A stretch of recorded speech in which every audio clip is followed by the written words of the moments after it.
So what would happen if the 27s didn't follow your orders? I killed them.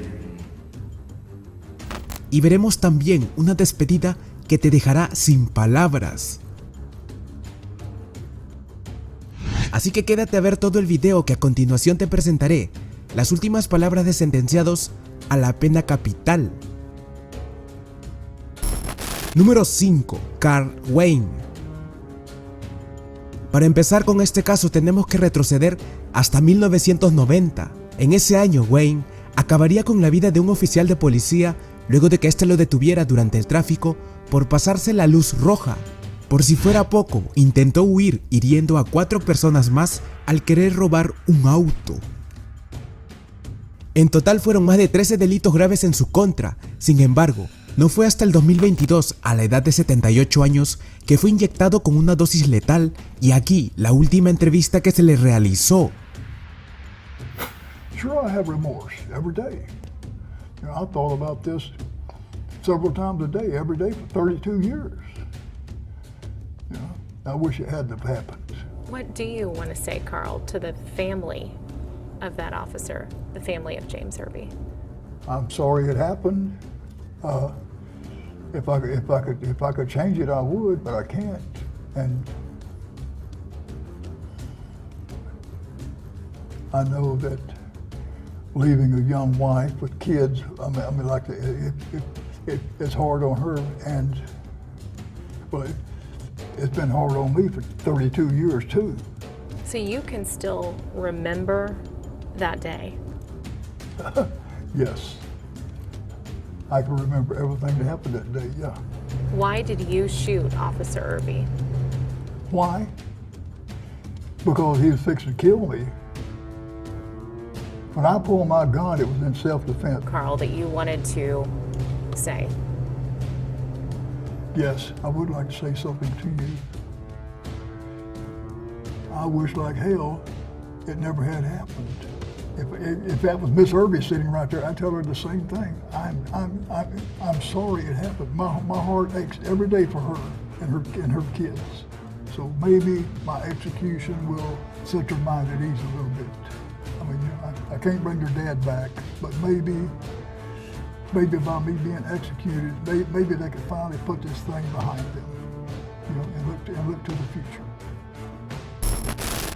Número 4. Margie Belma. Margie, la que estamos viendo ahora mismo, fue una asesina en serie condenada por 5 envenenamientos.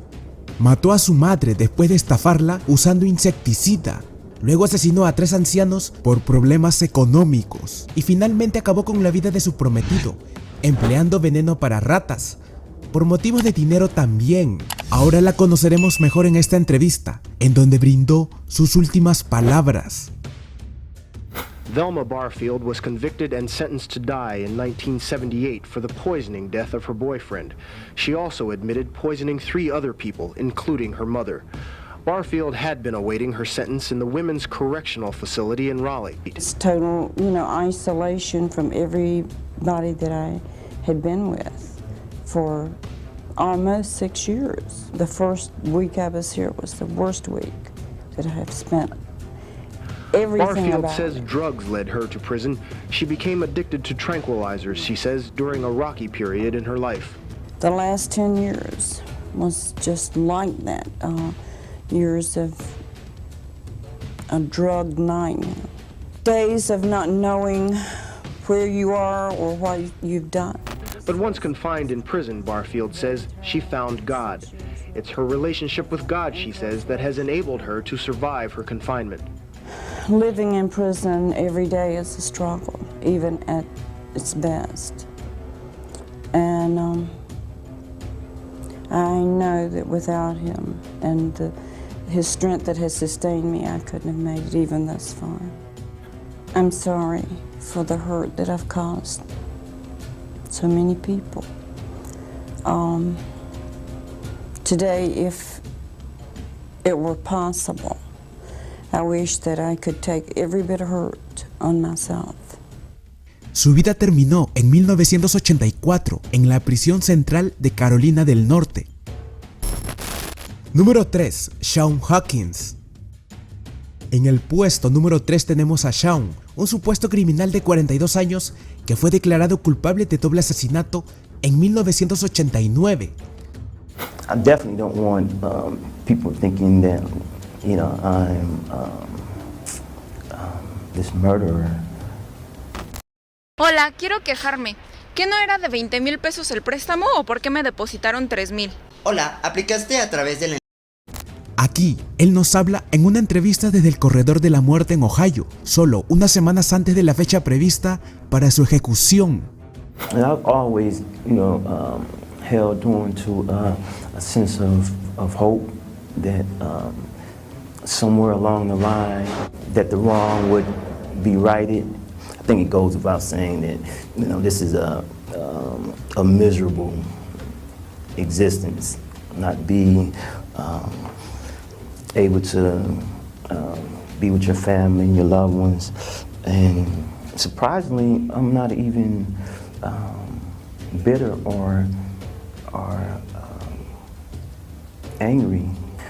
It would certainly be a tragedy if I ended up losing my life in the end. If they're gonna potentially kill me, execute me, you know, I just want them to, you know, really scrutinize it and, you know, turn it upside down and inside out. My life is hanging in the balance. A pesar de haber pasado la mitad de su vida en la cárcel, este prisionero condenado siempre reclamó su inocencia y sus clemencias fueron escuchadas por el gobernador de Ohio, ya que no se encontraron las suficientes pruebas y la sentencia de muerte fue cambiada por cadena perpetua sin libertad condicional. The governor has granted your clemency, and he congratulated me and, you know, shook my hand. And what was the first thought in your head? It was just a big sigh, a big relief moment. Número 2. Lee Shiyuan. Esta despedida es por mucho uno de los videos más tristes que veremos. Lee Shiyuan, un asesino chino, dio el último adiós a su familia momentos previos a su ejecución y todo quedó registrado en este video.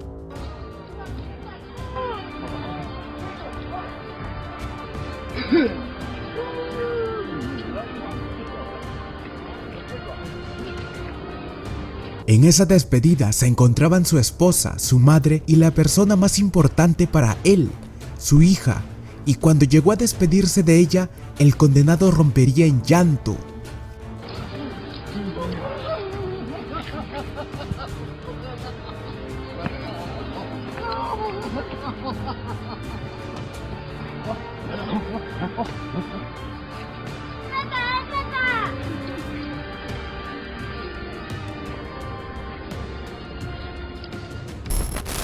Número 1. John Mongrel. El video que veremos a continuación fue filmado en Sudáfrica, precisamente en la prisión de Pollsmoor.